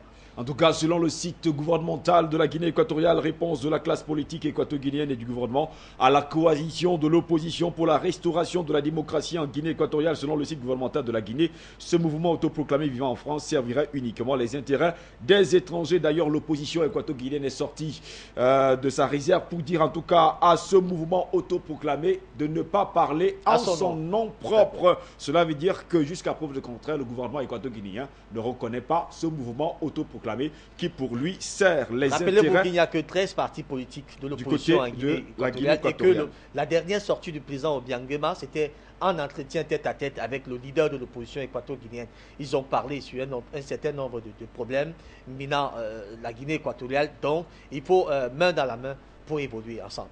Évoluer ensemble, c'est ce que veut en tout cas le président équato-guinéen Teodoro Obiangema Bazogo. Et s'il faut le dire également, le pays est aujourd'hui considéré comme étant le Qatar africain. El Watan, nous sommes là en Algérie. Nous parlons du Venezuela. Des milliers d'étudiants protestent contre l'insécurité et l'économie. Le journal algérien révélait que les manifestants amplifient leur colère. Au quotidien, demandent une amélioration de la situation économique qui se détériore au fil du temps et surtout depuis un bon bout de temps. Ils sont dans les rues de la capitale pour protester et ils ont protesté également lors de l'anniversaire de la mort du, il faut le dire comme ça, de celui qui est le révolutionnaire, de celui qui a un peu révolutionné l'économie vénézuélienne, Hugo Chavez. Rappelez-vous que ce mouvement est en branle depuis le 4 février dernier, donc c'est un peu plus d'un mois que des étudiants descendent dans les rues pour défendre leur État, estimant qu'ils sont dans des situations d'insécurité et le mouvement a été rejoint par une certaine opposition qui saisit dans la manne pour réclamer également que l'économie du pays soit refaite parce qu'en ce moment au Venezuela, tout est dans la débandade. Alors rappelez-vous, d'après certains chiffres qui nous ont été donnés par El Watan, on enregistre au minimum 65 morts par jour. C'est dit que c'est totalement scandaleux dans un pays que Hugo Chavez n'aurait pas bien voulu que cela soit ce que c'est aujourd'hui. Les étudiants sont pratiquement en colère et sont dans la rue. Le mouvement démarre justement parce qu'une étudiante a été violée. C'est là le départ de ce mouvement. Une étudiante a été violée. Malheureusement, l'opposition du pays a pris le problème à bras le corps. Pas malheureusement, on va dire heureusement parce qu'une opposition, c'est aussi ça son rôle. Savoir saisir la balle au bon pour dire. Est-ce que c'est aussi créer des exactions parce que jusqu'à preuve le contraire, c'est carrément un désordre le plus... Vous savez, parfois dans le désordre, on parvient à ranger. Donc, si ces manifestations peuvent amener un changement positif au Venezuela, ça sera de bonne guerre. En tout cas, nous l'espérons tout simplement que les choses vont devoir changer dans les tout prochains jours, comme nous l'apprenait le quotidien algérien El Watan au cours de cette semaine à Niamey. Nous allons là au Niger, les Africains appelés à mettre à la disposition de leur société les valeurs positives des grandes traditions religieuses. C'est l'appel rapporté par le quotidien à Niamey, qui est un appel du président du conseil pontifical, en tout cas pour le dialogue interreligieux, Jean-Louis Togan. Voilà, le sens de la famille, le respect des anciens, l'accueil des réfugiés, cela semble être quelques valeurs positives que les Africains avaient déjà consenties avant même que la Bible ne soit arrivée. Donc vous comprenez, cet archevêque, je voudrais dire, qui arrive à Cotonou lors d'une conférence sur le dialogue interreligieux, prend donc celui de rappeler ces époques, dit-il, des époques de grande valeur où les Africains connaissaient déjà ce que c'est que l'amour. On connaissait déjà ce que c'est que la solidarité. La solidarité, il ne fallait pas mieux. Une identité à tous les Africains. Il ne fallait pas mieux que la Bible pour les amener à être encore dans le droit chemin. Malheureusement, ils retrouvent que c'est des valeurs qui sont de temps en temps égarées.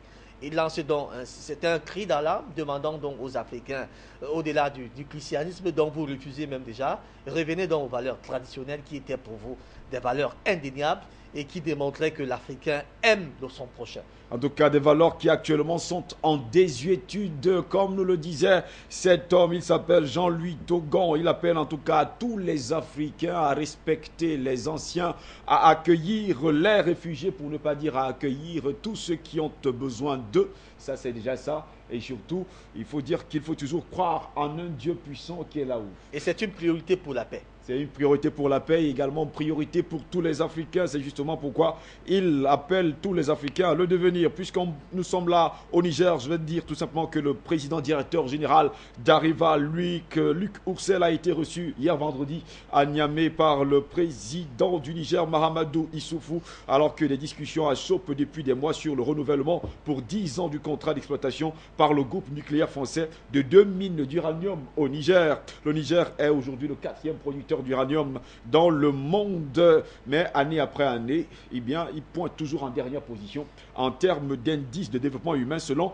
l'Organisation des Nations Unies. Le bras de fer porte principalement sur les recettes du Niger qui souhaite en tout cas soumettre les mines à une loi minière de 2006 que ferait croître la taxation sur le minerai extrait de 5,5 à 12% et mettrait un terme à certaines exonérations Alors, fiscales. pour compléter votre information, Steve Jocelyn Gantz, je voudrais rappeler à nos téléspectateurs que Areva, qui semble être le numéro 1 de l'uranium mondial, engrange des bénéfices allant pratiquement à plus de 4 fois le budget du Niger. Et le Niger, ça n'étonne personne que le Niger aujourd'hui soit encore en exaction, en proie aux problèmes d'eau, au problème d'électricité. Les populations se soulèvent chaque jour pour demander de l'électricité alors que les Français amassent des énormes sommes. Des milliards et des milliards de francs CFA par jour. Je voudrais vous donner quelques chiffres parce que j'aime bien des chiffres en tant que mathématicien d'origine. Je voudrais vous rappeler que le premier semestre de l'année 2013 arrive à engranger un chiffre d'affaires pratiquement de 6,8 milliards d'euros. Là-bas au Niger. Et lorsque vous revenez au 3e trimestre de la même année, Areva revient avec un chiffre d'affaires de pratiquement 6 430 milliards de francs CFA, soit exactement 4 à 5 fois le budget du Niger. Vous allez donc demander aux Nigériens de céder encore aux caprices d'Areva pour leur permettre d'être pauvres davantage. Je dis, les Nigériens ne vont pas céder. Et le problème, la pomme de discorde pour achever totalement ce problème, c'est exactement la fiscalité. Areva demande l'exonération sur les taxes, la TVA, sur les taxes, sur certaines taxes dont le Niger avait déjà consenti il y a quelques années. Et la loi de 2006 revient mettre les choses en ordre. Donc, Areva devrait s'aligner ou tout simplement partir et laisser le Niger trouver certainement d'autres investisseurs. En tout cas, la bombe de discorde de la discussion a lieu depuis quelques mois. Aujourd'hui, jusqu'à preuve de contraire, les Nigériens ne veulent plus entendre d'Areva dans leur pays. C'est justement pourquoi le président directeur général Luc Oursel a été reçu hier par le président du Niger, Mahamadou Issoufou, pour en parler encore une nouvelle fois. On espère tout simplement avoir un journaliste, un rédacteur, en ce fois encore, le directeur de publication du quotidien à Niamey, qui nous en parlait encore au cours de cette semaine. Mais avant et après, en tout cas, nous allons passer immédiatement du côté du Sénégal avec le quotidien Le Soleil qui nous disait que les Sénégalais invités à l'action et au travail, titrait Le Soleil au cours de cette semaine, et qui nous disait que le Conseil des ministres réuni sous la présidence de Macky Sall visait à stimuler l'effort gouvernemental pour la mise en œuvre du projet Plan Sénégal émergent. On va remarquer que le projet Plan Sénégal émergent a déjà pratiquement engrangé tous les financements dont il avait besoin, 10 000 milliards de francs CFA. Et plus encore. Et même un peu plus, parce que le président Macky Sall, en allant au groupe consultatif de Paris, avait juste besoin d'un peu plus de 1800, je crois, 59 milliards de francs. Malheureusement, ou bien heureusement, il en a eu près de 4000. Voilà, il en a eu pratiquement le double, même un peu plus. Donc, le projet est déjà sécurisé. Alors, le président Macky Sall, en revenant donc du Sénégal, explique donc cet effort gouvernemental, demandant aux Sénégalais de travailler davantage et surtout de sécuriser les fonds, d'où sa lutte contre la corruption. Rappelez-vous que c'était un chevet de bataille qu'aurait donné le président Macky Sall lorsqu'il venait au pouvoir. C'était d'ailleurs l'un des plans clés de sa campagne électorale, lutter contre les détourneurs des deniers publics. Aujourd'hui que le Sénégal est dans sa logique économique, il y a lieu de sécuriser davantage cet argent. D'où cet appel à beaucoup plus d'honnêteté et surtout de la conscience pour permettre au Sénégal de sortir du boubli actuel et de revenir un pays émergent d'ici 2035. Comme nous le disait le quotidien sénégalais Le Soleil, les Sénégalais sont invités à l'action et au travail, titrait d'ailleurs le journal qui nous faisait savoir que le Conseil des ministres réuni sous la présidence du chef de l'État sénégalais Macky Sall vise à stimuler l'effort gouvernemental et surtout l'effort de toutes les populations sénégalaises pour la mise en œuvre du projet Plan Sénégal émergent qui est en branle, qui a déjà pris pas mal d'autres proportions et nous espérons en tout cas que le pays va grandir et surtout se développer. Journal de Bangui, nous revenons en Afrique centrale, nous parlait du général Sekouba Konaté qui ne sera pas aux côtés de la MISCA en RCA. Journal de Bangui faisait cette annonce avec regret, même si les autorités de l'Union africaine évoquent des questions de sécurité. L'ancien homme fort de Conakry voulait pourtant s'enquérir de la situation des éléments de la MISCA, poursuivait nos confrères dans les colonnes du journal de Bangui cette semaine. D'où la question principale, est-ce que l'Union africaine serait en train de préserver la santé de M. Sekouba Konaté ou tout simplement l'Union africaine essayerait d'empêcher le général de faire son travail et de le faire d'ailleurs très bien. Mais le général en lui-même, lorsqu'il répond à cette question, il dit qu'il est là pour le moment dans deux missions, une mission diplomatique et une mission hautement politique. La première mission, c'est d'aller plaider auprès des États africains et de ses partenaires internationaux pour le financement de la force multi-africaine qui est encore en attente, la force de l'Union africaine qui est encore en attente et qui demande un financement, malgré le fait que 10 pays africains se soient déjà prononcés pour donner des hommes et financer cette force. Donc le général Sekouba Konaté a estimé qu'il pouvait aller à Bangui se rassurer quand même de l'état moral de ces éléments de la BISCA. Il dit d'ailleurs qu'il a été lui-même soldat, il a été au front à partir du grade de lieutenant jusqu'au grade de colonel. Il a toujours été au front, donc il comprend très bien ce que ressentent ces soldats en ce moment qui ont besoin d'être un peu soutenus. Il sait très bien le discours qu'il faut tenir en ce moment précis lorsqu'on est au front. Alors sa présence là-bas à Bangui aurait certainement apporté un plus. D'où, malheureusement, cette présence a été refusée par l'Union africaine qui brandit plutôt d'autres raisons, des raisons de sécurité. On veut bien savoir de quelle sécurité lorsqu'on parle d'un général. De quelle sécurité s'agit-il réellement? Lorsqu'on parle d'un général habitué encore à la guerre. Habitué en tout cas au front, comme il lui-même le dit tous les jours. Parlant de la RCA, il faut dire également, Raboul Pépin Bena, que près de 300 fondamentalistes musulmans se sont réunis hier à Khartoum pour dénoncer la présence française en Centrafrique, la qualifiant en tout cas de criminelle et appelant au djihad lors d'un rassemblement en soutien aux musulmans centrafricains. La France est le premier criminel en Centrafrique, pouvait-on lire en tout cas sur l'une des pancartes que portaient ces fondamentalistes qui étaient en tout cas sortis hier du côté de Khartoum, du côté du Soudan. Et puis il faut le dire également pour les manifestants, ils se sont réunis à l'extérieur de la mosquée principale du centre-ville de Khartoum. Sur un autre panneau, on pouvait lire « Boycotter la France ». Boycotter la France ou n'est pas boycotter la France, une chose est sûre, c'est que la République centrafricaine a besoin de l'aide. La République centrafricaine a besoin que l'État y revienne parce que l'autorité de l'État est pratiquement perdue. Madame Catherine Samba Panza, on la voit assez déchirée comme elle peut. Elle sort d'ailleurs de l'Angola où elle a obtenu un don de 10 millions de dollars, je crois bien, pour lui permettre de mettre en branle son gouvernement et d'apporter son assistance aux besoins sécuritaires. Mais il faut dire qu'en République centrafricaine, on va mieux fustiger l'opération Sangaris, mais il ne demande pas moins que les Français apportent quand même quelque chose là-bas. En tout cas, pour ces fondamentalistes, il faut le dire, Raoul Pépin Bena, le premier criminel, c'est tout simplement la France, parce qu'il y a encore quelques mois aujourd'hui, c'est le président français qui nous disait qu'il s'en foutait pas mal de Bangui, il s'en foutait pas mal de la Centrafrique, mais aujourd'hui, il y est allé. La semaine dernière, nous l'avons vu, nous l'avons entendu, nous l'avons écouté même, ça il faut le dire également. Surtout que le pétrole, surtout que la Centrafrique, ça va être également une terre de pétrole. Voilà, une terre de pétrole et surtout, on attend encore 1600 à 2000 militaires français dans les tout prochains jours. Dire que, en tout cas, je crois que les Centrafricains vont se fatiguer parce que les Nations Unies entendent envoyer 12 000, je crois, 12 000 casques bleus. 12 000 casques bleus. Que diront-ils lorsqu'ils vont donc voir ces 12 000 casques bleus atterrir sur le sol centrafricain? Ça sera le trop plein de l'armée pour permettre aux habitants centrafricains de ne même plus sortir de ne même plus aller divaguer à leur propre... Lorsque vous aurez envie d'aller boire une bière, vous allez voir forcément Les un militaire militaires derrière derrière votre dos. Cela veut dire qu'on a aujourd'hui la Centrafrique a près de 2 millions et demi, 5 millions d'habitants maximum. Oui, Mais vous imaginez un temps soit peu aujourd'hui, on va avoir près de 30 000 militaires, rien que sur le sol.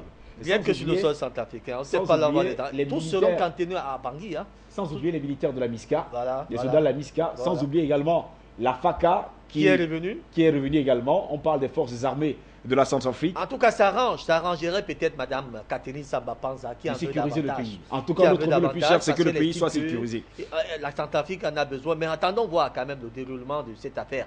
Si cela peut ramener de la sérénité en République centrafricaine, ça sera une bonne chose. Soulignons également un SOS. Les violences en Centrafrique, surtout dans le nord du pays, entravent le déploiement de l'aide humanitaire destinée à des populations qui souffrent d'un manque criard d'assistance dans un contexte d'accroissement du chaos, a averti vendredi Médecins sans frontières. C'était en tout cas une information que nous avons reçue cette matinée. L'anecdote, nous sommes là au Cameroun, nous parlait de Maître Charles Tchungan qui traîne Paul Biya et compagnie en justice. Et c'était le grand portail qu'aurait choisi l'anecdote selon le journal. Le paiement de 300 milliards de francs CFA de dommages et intérêts par l'État du Cameroun à son client serait au centre même des enjeux. C'est quand même surprenant. Michel Thierry Atarna vient de sortir d'une prison dont il a reçu la grâce du président Paul Biya. Aussitôt arrivé à Paris, c'est le renversement de la situation maintenant. Il faut porter plainte contre certains dirigeants de l'État du Cameroun. Pendant 10 ans qu'il a été, il a été emprisonné pour des raisons dont il ignore jusqu'à aujourd'hui. Alors, dans cette affaire qui l'amène pratiquement là-bas, il y a eu un certain nombre de personnalités qui sont impliquées de près ou de loin. Et aujourd'hui, le chef de l'État du Cameroun, M. Paul Biya, qui peut répondre donc, au nom de l'État du Cameroun, se voit donc aujourd'hui être entraîné devant les juridictions françaises, on appelle les juridictions commerciales. Là-bas en France, avec certains noms que Maître Tchungan a pris le temps de détailler. Mais on veut bien savoir que veulent-ils, que recherchent-ils. 300 milliards de francs CFA pour dédommager quelqu'un qui vient de recevoir une grâce présidentielle. Et il faut aller chercher ça très loin. Il faut vraiment aller chercher ça très loin. 300 milliards de francs CFA de dommages et intérêts que doit payer en tout cas l'État du Cameroun à Michel Thierry Atangana, lui qui a été gracié par le chef de l'État camerounais Paul Biya et qui, il faut le préciser, lors de sa libération, est allé plutôt célébrer sa liberté à l'ambassade de France au Cameroun. On espère que Martial Ouna, qui signe quand même cet article, qui est d'ailleurs va nous appeler dans un instant, on directeur de espère bien. rédaction de l'anecdote, pourra nous rappeler pour nous donner ample information sur... On attend en tout cas Martial Ona au téléphone, lui qui est le directeur de rédaction. Dans un instant, c'est bien sûr l'hebdomadaire camerounais. L'anecdote, terminons avec l'Afrique, avec Al-Aram. Nous sommes là en Égypte. On parlait de l'ordonnance de la justice égyptienne pour un retour de la police au sein du campus universitaire qui faisait le débat au Caire. L'hebdomadaire Al-Aram précisait que la mesure n'arrange pas du tout le monde, enfin n'arrange pas tout le monde, et que les voix dissonantes se font entendre depuis le moment où le verdict a été rendu par le tribunal des référés du Caire cette semaine. C'est une décision vraiment controversée qui ne rencontre pas l'approbation de toute la classe éducative égyptienne. Rappelez-vous qu'en 2010, cette même justice avait déjà pris une décision, celle de supprimer la police au sein des universités. On ne comprend pas pourquoi en 2014 cette décision revienne. Mais la raison qui est évoquée, c'est qu'il y a cette menace des frères musulmans qui commettent des exactions de part et d'autre et qui est susceptible de perturber et de tuer certains étudiants. D'où ce retour de la police dans les campus. Mais il faut dire que le Conseil suprême des universités doit d'ailleurs se réunir pour prendre également une décision sur cet acte. Et la décision prise par la justice égyptienne donne quand même libre cours aux établissements de décider si effectivement ils veulent la présence de la police ou pas. Ça leur donne libre cours, il faut le rappeler. Mais il faut dire que d'après le ministère de l'Intérieur, il ne sera pas bien que la police rentre dans les universités parce que ça risque de créer encore beaucoup de colère au sein des étudiants. Donc c'est une situation qui demeure encore en débat dans la classe politique, dans la classe politique et dans la classe éducative. Et puisqu'on parle du Caire, Raoul Pépin Benabena, 3 personnes ont été tuées hier et 45 autres blessés au Caire lors de nouveaux affrontements entre manifestants et surtout favorables au président islamiste déchu Mohamed Morsi et les forces de l'ordre supporters du maréchal Fatah al-Sisi. C'est tous les vendredis quasiment depuis la destitution et l'arrestation du président élu démocratiquement de l'Égypte, Mohamed Morsi, qu'on entend parler de ces exactions et surtout des morts tous les vendredis, parce que pour eux, c'est toujours le vendredi rouge pour protester, insister, persister, signer avec la dernière énergie pour dire tout simplement à monsieur le maréchal al-Sisi: nous n'avons pas besoin de vous, nous voulons ce président que nous avons élu démocratiquement. Il s'appelle Mohamed Morsi. Mohamed Morsi qui, jusqu'à preuve de contraire, le verdict a déjà été donné sans même que lui-même le sache, condamné à mort, condamné en tout cas à perpétuité. Lui qui a dit à ses juges, à ses magistrats: vous, qui êtes-vous? Je ne vous connais pas. C'est clair, c'est lui le chef de l'État, même si on va peut-être le mettre à la guillotine. Ça n'en demande pas moins qu'il soit le tout premier président élu démocratiquement. En Égypte, et malgré son rapprochement avec le Hamas, avec le Qatar, il a pu subir ce qu'il a subi. Qu'à cela ne tienne, les Égyptiens retiendront quand même qu'ils avaient élu un chef d'État qui a été guillotiné. En tout cas, un chef d'État qui a été guillotiné. Il faut également dire qu'il y a plusieurs chefs d'État. Déjà l'ancien, on le connaît, Moubarak, qui est aujourd'hui toujours assez malade et qui est toujours sur une civière et qui vient toujours comme ça lors de ses procès. Aujourd'hui, il est emprisonné, donc il y a un autre président qui est également en prison, 2 présidents égyptiens qui sont actuellement dans les geôles du Caire. Mesdames, messieurs, nous sommes toujours avec vous, c'est la grande tribune, nous étions là avec les journaux et quotidiens africains. Nous espérons tout simplement qu'un des journalistes du quotidien, surtout de l'hebdomadaire camerounais L'Anecdote, va nous faire signe tout à l'heure, mais pour l'instant, nous passons à la seconde partie.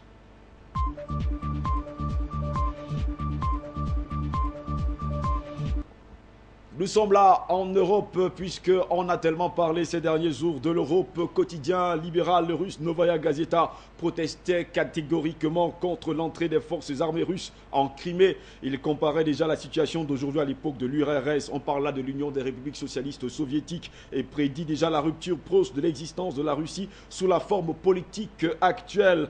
La rhétorique soviétique revient au galop, notait le titre, soulignant particulièrement l'expression contingent de troupes limitées. Le journal russe mettait en doute en tout cas le caractère rationnel de l'attitude de Poutine inadéquate, voulant littéralement défier le monde, brûler tous les ponts. Le pouvoir tentant de rétablir l'empire a fait un pas suicidaire. Ce n'est pas le commencement d'un nouvel empire, c'est le commencement de la fin, concluait en tout cas nos confrères.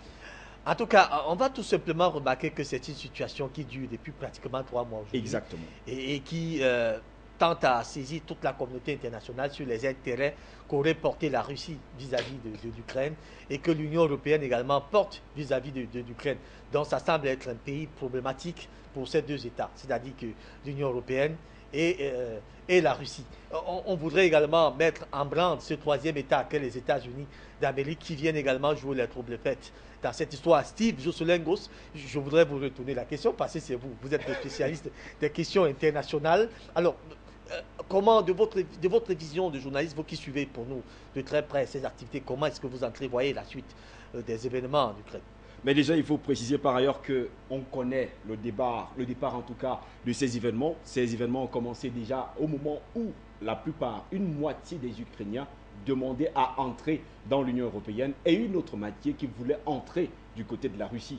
Mais nous rappelez-vous également que dans les années 90, début des années 90, déjà, il faut préciser par ailleurs que lorsque M. Boris Eltsine est arrivé au pouvoir en Russie, il y a eu ce qu'on appelle la communauté des États indépendants. Et lorsque cette communauté des États indépendants est arrivée, il y a plusieurs États qui étaient, en tout cas dans la Grande Russie, qui ont décidé d'être indépendants. C'est le cas, il faut le dire, de la Russie. Malheureusement, pour ne pas dire heureusement également, il y a une partie de la Russie, dont la Crimée, et l'Est de la Russie, qui sont restés russophones, qui jusqu'à preuve de contraire ont les attitudes, les habitudes, les traditions qui sont carrément russes. Alors depuis ce jour, il y a un sérieux problème aujourd'hui. D'un autre côté, le président qui était là, M. Viktor Yanukovych, voulait rentrer dans la Russie parce qu'il y a un problème économique qui aujourd'hui gère carrément le pays. C'est un problème économique déjà. C'est justement pourquoi l'Ukraine voulait rentrer dans la Russie. Et d'un autre côté, voulait également rentrer dans l'Union européenne. Mais pourquoi est-ce que l'Union européenne aujourd'hui s'en mêle? Justement parce qu'il voulait un 29e État pour pouvoir devenir encore plus grand.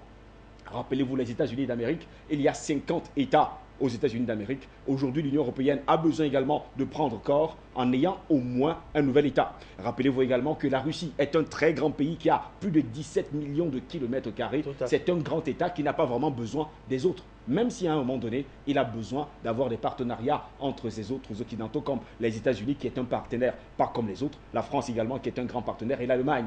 Aujourd'hui, il y a un sérieux problème parce qu'on parle déjà de la partition de la Russie, de la partition de l'Ukraine, parce que l'Ukraine aujourd'hui est divisée en deux. D'ailleurs, il faut le préciser par ailleurs qu'une grande manifestation pour Russes doit se tenir ce samedi, en tout cas à Donetsk, bastion russophone de l'est de l'Ukraine, alors que la tension reste toujours aussi vive en Crimée. On parle bien sûr du sud de l'Ukraine. Alors, mais on va quand même constater qu'il y a cette espèce de guerre froide qui renaît et qui refait surface subitement entre ces États qui se disputent la puissance mondiale. On a l'Union soviétique, je voudrais dire la Russie, pour ne plus revenir à l'ancien nom. Exact. Je parle de la Russie. On a l'Union européenne également qui veut se positionner comme étant une force mondiale, et il y a les États-Unis qui veulent garder leur pouvoir de champion du monde. Alors, cette espèce de guerre froide qui est tout autour du problème ukrainien ne peut-il pas entraîner un crash? Non, on ne pense pas que ça va créer un crash. Jusqu'à preuve du contraire, nous savons les bonnes relations qu'il y a entre les États-Unis et la Russie. Le problème aujourd'hui pour les États-Unis, c'est qu'il ne fallait pas en tout cas que la Russie s'en mêle. Et c'est justement pourquoi M. Vladimir Poutine, qui est le président russe, est sorti dernièrement de sa réserve pour faire comprendre au monde entier qu'en fait, aucun de ses militaires n'est entré en Crimée. Et qu'en fait, ce sont eux-mêmes, les habitants de la Crimée, les habitants du sud de l'Ukraine et surtout de l'est de l'Ukraine, qui ont décidé de se créer eux-mêmes un parlement. Parce qu'il faut le dire également, la Crimée a déjà un nouveau parlement. Qui n'est plus un parlement ukrainien, mais un parlement. D'accord, je vous donne le soin de poursuivre avec les prochaines unes. On en a encore cette on en a encore sûrement d'autres unes, mais on nous a dit qu'il y a quelqu'un au téléphone. Allô, bonjour. Allô, bonjour. J'espère que la personne va revenir dans un tout court instant. On passe avec la deuxième une. Cette fois-ci, c'est la Libre Belgique. Nous sommes là. En Belgique, on parlait États-Unis et Russie. Un air de guerre froide, titre le journal belge mercredi. Le confrère a retenu les propos des deux chefs d'État. D'un côté, Barack Hussein Obama, qui est le 44e président des États-Unis d'Amérique, qui a déclaré « Cela ne donne pas le droit de recourir à la force pour exercer son influence ». Et de l'autre côté, la réponse de Vladimir Poutine « Si nous prenons la décision d'utiliser la force armée, elle sera tout à fait légitime ». Vous voyez que nous sommes dans la logique de cette guerre froide. Maintenant, ça devient des provocations entre chefs d'État interposés, des mots qui peuvent choquer plus ou moins, mais qui n'excluent pas le fait que c'est un conflit de rivalité. C'est juste un conflit de rivalité, justement. Vous savez, il y a une chose, c'est une question de force. Quand on parle aujourd'hui de démographie, lorsqu'un pays est grand et qu'il a une grande population, il est encore plus fort. Comme la Chine, par exemple. Comme la Chine, par exemple. Jusqu'à preuve de contraire, rappelez-vous également qu'au cours de cette semaine, la Chine a décidé de donner son appui à la Russie en disant « Nous sommes avec vous, nous sommes de tout cœur avec vous, peu importe la décision que vous allez prendre. » Vous savez que la Chine et les États-Unis, ça n'a jamais été le cas. Ça n'a jamais vraiment été le cas. Mais vous savez également que la Chine est un pays communiste, la Russie également est un pays communiste. Donc cela dit que c'est deux pays frères qui se comprennent tout à fait. Donc aujourd'hui, si un temps ce fait, M. Barack Hussein Obama est sorti de sa réserve en faisant comprendre que cela ne donne pas le droit à M. Vladimir Poutine de s'interposer, en tout cas d'exercer son influence sur le cas de l'Ukraine, M. Vladimir Poutine a répondu quelques heures seulement, il faut le dire, quelques heures seulement après que M. Barack Hussein Obama est sorti de sa réserve en lui disant « Si nous prenons même la décision d'utiliser la force armée, elle sera tout à fait légitime. Parce qu'en fait, l'Ukraine nous appartenait à un moment donné, mais nous avons décidé également de la laisser libre. » Alors si aujourd'hui l'Ukraine, qui est notre allié le plus proche, pour ne pas dire notre pays le plus proche, a des ennuis, je pense quand même que nous serons les premières personnes qu'on demandera. Mais que s'est-il passé? Pourquoi est-ce que vous n'avez pas intervenu? Donc pour dire tout simplement que l'Union européenne ne viendra que voler un État dont il ne connaît ni les origines, ni les tenants, ni les aboutissants.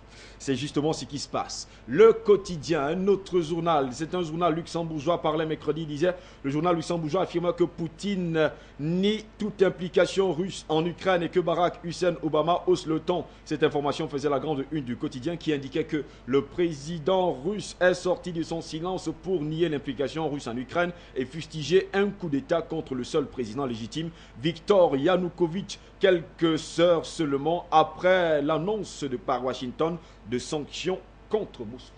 Nous restons dans la même lignée, toujours dans cette espèce de guerre froide, cette espèce de provocation entre puissances interposées.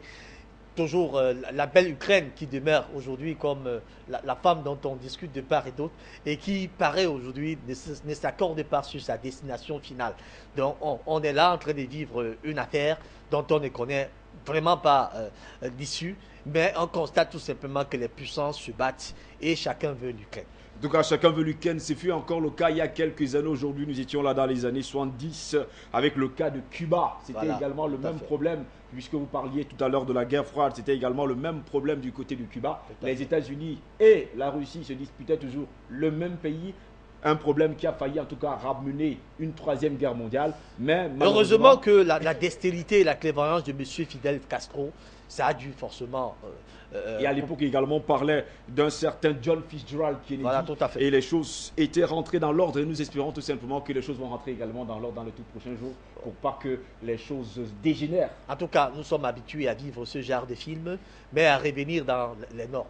À revenir dans les normes. La Croix nous parle des municipales. Élections sans passion, titrait le quotidien catholique. La Croix, mardi 4 mars, à la veille du scrutin des 23 mars pour le premier tour et 30 mars pour le second tour. Le journal catholique est allé à la rencontre des électeurs d'une grande ville et surtout d'une ville moyenne et d'une zone périurbaine. À la une du quotidien, distribution des tracts dans la perspective des élections municipales sur le marché de la place Massé à Lyon, c'est en France. Donc c'est pratiquement déjà la campagne qui est engagée. Ben oui, la campagne est lancée depuis plusieurs semaines aujourd'hui. Et le problème aujourd'hui est le suivant, c'est que cette élection n'a aucune passion. Pourquoi est-ce que cette élection n'a aucune passion? Justement parce que les deux grands partis politiques en France, dont l'UMP et le Parti Socialiste, aujourd'hui ont perdu carrément de leur envergure, ont perdu carrément de leur popularité. Popularité pourquoi? Parce que rappelez-vous déjà que l'UMP a pris le pouvoir avec Nicolas Sarkozy et il s'en est allé laissant carrément le pays à la disette dans un problème financier. Il y a d'ailleurs beaucoup de problèmes au sein de ce parti, des problèmes des querelles d'hommes. Exactement. Qui ont pratiquement appelé la dislocation et même la déstabilisation de l'UMP aujourd'hui, qui ne peut plus parler comme parti leader de l'opposition. Parti leader en tout cas de l'opposition en France aujourd'hui. Et maintenant, vous avez de l'autre côté le Parti Socialiste avec l'arrivée de François Hollande qui était vu comme étant une révolution qui malheureusement part de taxe en taxe, de taxe en taxe, et de TVA en TVA, on ne sait plus vraiment ce qu'il veut pour pas mal de Français. Il n'est pas le président qu'il fallait pour les Français parce que pour certains, il est carrément nul comme président. Il ne connaît rien de la présidence, il ne connaît rien en tout cas du rôle d'un chef d'État. Et c'est justement pourquoi aujourd'hui le Parti Socialiste perd des plumes. Maintenant, puisque le Parti Socialiste perd des plumes et que l'UMP a déjà perdu les plumes depuis belle lurette, même si nous connaissons les querelles intestines actuellement avec Jean-François Copé qui est le président de l'UMP et ses alliés, sans oublier ceux qui font partie du parti, sans oublier également François Fillon avec qui ils avaient eu pas mal de problèmes dans l'UMP. Il y a déjà pas mal de discorde dans ce pays, dans ces partis politiques. Maintenant, il y a un parti politique que la France n'avait jamais vraiment aimé, qui a pris de l'ampleur, qui est tout simplement le FN, le Front National de Marine Le Pen, qui aujourd'hui est en train de prendre vraiment du poil de la bête. On les appelle très souvent des radicalistes. Des radicalistes, justement. Et le FN aujourd'hui a pris du poil de la bête et est devenu l'un des partis les plus populaires en France. C'est justement pourquoi, pour l'instant, pour le quotidien catholique, c'est une élection sans passion. Parce qu'il y aura plusieurs abstentions, ça il faut le dire déjà. On a déjà prévu plusieurs abstentions et plusieurs ressortissants de l'UMP et surtout du Parti Socialiste voteront Front National. Alors, mais on va se demander s'il y aura un enjeu majeur aussi au cours de cette élection parce qu'elle ne suscite pas de passion, elle risque de ne pas également avoir un enjeu majeur. Non, il y aura un enjeu majeur. L'enjeu majeur sera qu'actuellement, il y a une majorité. La majorité, c'est le Parti Socialiste. Mais le Parti Socialiste risquera en tout cas de perdre pas mal de municipalités, perdre pas mal de mairies dans les tout prochains jours. Ce qui fait en sorte que si le Parti Socialiste perdait aujourd'hui plusieurs municipalités, que l'UMP également perdait plusieurs municipalités et des mairies, cela signifiera que dans les années à venir, pour ne pas dire dans les 3 années à venir, lors de l'élection présidentielle, on n'aura plus le même président à la une. Même si on sait aujourd'hui quand même que le retour même de Sarkozy pour la présidentielle est déjà à un moment donné écrasé parce que nous connaissons déjà quelques petits problèmes qu'il a connus et qu'il connaît déjà qu'à 16 jours des municipales, l'UMP se retrouve fragilisé par une avalanche de mauvaises nouvelles entre les accusations portées contre le président Jean-François Copé, la diffusion d'enregistrements clandestins de l'ère Sarkozy et les ennuis judiciaires qui pourraient s'abattre en tout cas sur l'ancien chef d'État Paul-Stéphane Nicolas Sarkozy 2 semaines avant le scrutin censé lui servir de tremplin pour la reconquête des cœurs des Français. L'UMP peut méditer la célèbre phrase de Jacques Chirac qui disait tout simplement Les ennuis, ça vole toujours en escadrille. En fait, les ennuis ne viennent jamais seuls. C'est pour cela que l'ancien président français disait, les ennuis, ça vole toujours en escadrille. Ça ne vient pas toujours un seul problème, ça vient souvent une série de problèmes. Alors, Donc, si les donneurs de la démocratie se trouvent déjà eux-mêmes en difficulté, il faut dire que la France nous chamboule déjà. Alors, je vous donne le soin d'achever avec la dernière une. La dernière une de cette journée, en tout cas de ce grand rendez-vous, le journal de Montréal. Nous sommes là du côté du Canada qui nous parlait de l'élection et surtout des sondages. La majorité en vue, titrait le journal de Montréal mercredi. Le quotidien avait noté que rien n'est encore joué rien n'est encore joué. Mais Pauline Marois peut espérer former un gouvernement majoritaire le 7 avril prochain grâce à un fort appui des électeurs francophones. C'était en tout cas à lire dans les colonnes du quotidien montréalais, le journal de Montréal. Voilà encore une autre élection qui risque de ne pas avoir aussi grand enjeu parce qu'on parle déjà d'une majorité qui est quasiment visible. Oui, mais déjà, il faut le dire également, Pauline Marois est aujourd'hui Premier ministre. Ça, il faut le dire depuis pas mal de temps déjà. Donc, elle va avoir une majorité des électeurs francophones qui vont la revoter pour qu'elle reste en tout cas à ce siège de Premier ministre. Parce que vous savez également, quand on parle du Canada, le Canada est divisé en plusieurs provinces et chaque province parfois est autonome, même s'ils ont un nouveau ministre qui est le nouveau Premier ministre qui est tout simplement Pauline Marois. Donc aujourd'hui, elle a quand même une très grande popularité. Elle jouit d'une grande popularité de la part des Montréalais et surtout de la part des Québécois. Donc on peut penser quand même une chose simple, c'est qu'elle restera. Il y a une majorité qui se dégage, clairement. Oui, une grande majorité qui se dégage. Donc il n'y a pas vraiment grand enjeu pour quelqu'un qui va arriver pour challenger en tout cas Pauline Marois qui jouit d'une grande popularité actuellement de ce côté-là. En attendant tout simplement que les urnes répondent à ce qui était déjà fait et dit. Ce qui était déjà fait, on attend le 7 avril prochain pour savoir qui sera en tout cas Premier ministre et qui va continuer à gérer le pays. Voici qui nous met donc un terme à cette grande tribune de ce jour. Steve, je vous redonne votre bâton de commandement. Merci beaucoup Raoul Pépin Benabena. Nous allons mettre la clé sur l'opération pour cette haute édition de Grande Tribune, la troisième du genre. Nous avons certainement fait ce qu'il fallait faire, mettre sous la dent de nos nombreux téléspectateurs des informations que nous avons pu recueillir pour eux cette semaine.